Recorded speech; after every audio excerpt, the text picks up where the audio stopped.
Tahu tak, trend membankruptkan diri sendiri telah naik 200% dan apa yang membimbangkan adalah trend ini berkemungkinan tinggi akan bertambah di mana 70,000 penjawat awam telah mengambil loan peribadi semata-mata untuk meraihkan hari raya, dan antara sebab-sebab mereka mengambil loans adalah untuk menampung kos perayaan dan menampung kos sara hidup. Dalam kata lain, penjanaan pendapatan atau dari segi pendapatan gaji, ianya tak cukup untuk menampung semua perbelanjaan.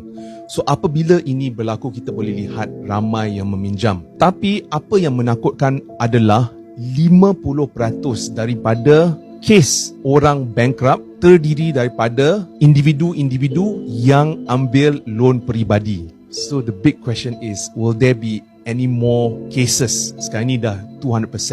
What will happen in the future? Sejujurnya, selepas Hari Raya dengan kenaikan harga semua barang-barang, meminjam seolah-olah satu-satunya jalan penyelesaian untuk menampung kos sara hidup kita. Dan saya benar-benar faham perasaan itu. Namun saya yakin dengan ilmu menguruskan kewangan, dengan perancangan yang teliti dan disiplin, saya benar-benar yakin bahawa kita boleh mengelakkan diri kita daripada terjerumus dari masalah kewangan. Dan jika kamu ingin belajar sedikit bagaimana untuk menguruskan wang, ini adalah buku yang saya tulis di mana ianya adalah sangat nipis dan ianya sangat mudah untuk baca, dan saya ada pelbagai gambar dan examples. So jika kamu ingin nak dapatkan buku ini, boleh klik yellow back di video ini.